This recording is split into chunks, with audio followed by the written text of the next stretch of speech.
প্রথম রোজা প্রথম ইফতারি স্বামী ছাড়া করলাম। এই তো সকাল সকাল উঠে ছোলা ডাল ভিজাই নিয়েছি আর লবণ ছাড়া মুরগির মাংস রান্না করছি। এই তো সকাল সকাল উঠেই হচ্ছে আমি ডালটা ভিজাই দিছি আর ছোলাটা না আমার ভিজানোর কথা একদমই মনে ছিল না। আর আমি ডালের মধ্যে না এক মুঠ চাল দিই যাতে ওই পেঁয়াজটা খাইতে অনেকটাই মসমস হয়। যাই হোক এমনিতেই কিন্তু ডুবার তেলে যদি পেঁয়াজ ভাজা যায় তাহলে কিন্তু মসমস হয়। তার ডালের মধ্যে কে কে চাল দাও অবশ্যই কমেন্ট করে জানিও। আর এদিকে তো আমার ছোলাটা প্রায় হয়ে গেছে আর এদিকে তো দুধ তারপর হচ্ছে একটুখানি মাংস রান্না করবো দেখে আমি হচ্ছে ভিজাই রেখে দিছি। আর মাহিদের জন্য হচ্ছে দুধ জাল দেবো তাই দুধটা হচ্ছে নামাই নিলাম। আর এদিকে কিন্তু আমার ছোলাটা প্রায় অর্ধেক হয়ে গেছে তখন হচ্ছে আমি কয়েকটা আলু দিছি। আমার কাছে না ছোলার মধ্যে আলু দিলে না অনেক বেশি ভালো লাগে। আর মুরগির মাংসটা হচ্ছে পাট আলু দিয়ে রান্না করব তাই হচ্ছে তো একটুখানি লবণ হলুদ দিয়ে হচ্ছে আমি সিদ্ধ করে নেব প্রথমে।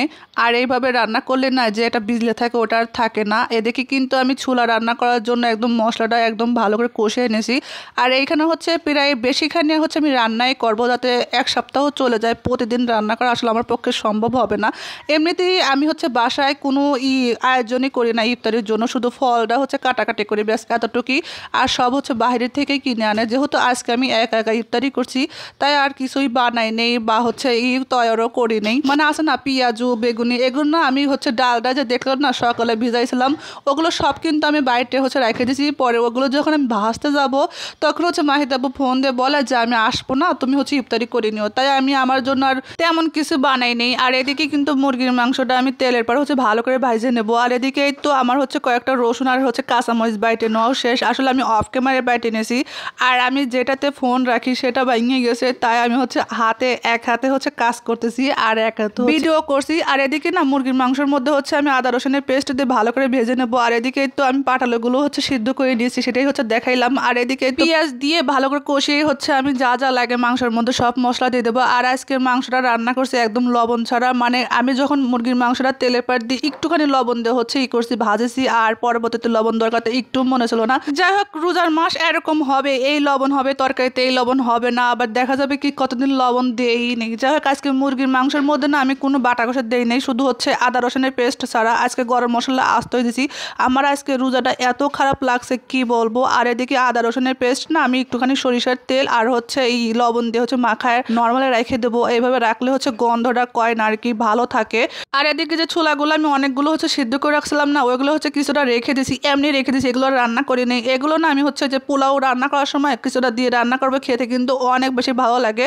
যাই হোক এটা হচ্ছে আমি এমনি রেখে দিছি। আর এদিকে কিন্তু মুরগির মাংস প্রায় হয়ে গেছে। এই পর্যায়ে হচ্ছে তো পাট আলুগুলো আমি হচ্ছে দিয়ে দেবো। কয়েকটা কাঁচা মরিচ দিয়ে হচ্ছে আমি ভালো করে কষে ঝোলের পানি দিয়ে দেবো। এদিকে রান্না হতে থাক আর আমি অফ ক্যামেরা না অনেক কাজ করে নিয়েছি। আর মাহিদের আব্বু না কালকে হচ্ছে ফল নিয়ে আসছিলো ওগুলো হচ্ছে আমি আর যাই রেখে দিলাম।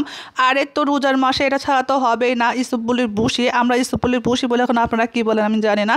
যাই হোক ওগুলো হচ্ছে আমি একটু পরে দেখাচ্ছি। ওইগুলো দিয়ে না শরবত বানালে খেতে কিন্তু অনেক বেশি ভালো লাগে, আমার তো অনেক বেশি ভালো লাগে। আর শরীরের জন্য তো এই ইসুপুলির ভুসি তো অনেক অনেক অনেক উপকারী। আর এগুলো হচ্ছে আমি এখন ভিজাই রেখে দেবো। আর এগুলো আগ থেকে যদি ভিজাই রাখা যায় না তাহলে দেখা যায় কি মানে ওই যে কালো কালো ওইটা না ওটা হচ্ছে ভালো করে ভিজাই যায়। আর এদিকে কিন্তু আমার মুরগির মাংস রান্না প্রায় হয়ে গেছে, এখন হচ্ছে জিরে গুঁড়া দিয়ে আমি নামিয়ে নেবো। আর এই তো এদিকে হচ্ছে আমি যে ডালগুলো বেটে রাখলাম না ওইগুলো এখন ফ্রোজেন করে রেখে দেবো, কালকে হয়তো বানাবো। আর মাহিদের আব্বু যেহেতু ফোন দিয়ে বলছে সে আসবে না তখন আর আমি ওগুলো হচ্ছে রান্না করতেও যাই না। আর এর মধ্যে কিন্তু আমার অনেক সময় চলে গেছে। তারপরে হচ্ছে তো আমি ইফতারি করে নিচ্ছি, আমি আর মাহিদ মানে একা একাই আর কি ইফতারি করে নিচ্ছি। আর অফ ক্যামেরায় কিন্তু আমি যে ছোলা রান্না করলাম না অনেকগুলো ওগুলো হচ্ছে ফ্রোজেন করে রেখে দিচ্ছি। আর এদিকে তো খেজুর আর আপেল খেয়ে নিয়েছিলাম। আর বাকিরাও যে এই মালটা দেখতেছেন না ওগুলো হচ্ছে মাহিদ খাইছে আর আমি বাকি কোনো কিছুই খাই নাই, ওগুলো হচ্ছে মাহিদের আব্বু পরে খেয়ে নিচ্ছে রাতে এসে। আর এই তো শরবত, আমার এই শরবত হলে আর কোনো কিছুই লাগে না। তাই এই শরবত কার কার ভালো লাগে অবশ্যই কমেন্ট করে জানিও। আজকের ভিডিওটা সব মিলে কেমন হয়েছে অবশ্যই কমেন্ট করে জানিও। যদি বেশি ভালো লাগে থাকে অবশ্যই লাইক শেয়ার ফলো দিয়ে পাশে থাকতে পারো। আসসালামু আলাইকুম।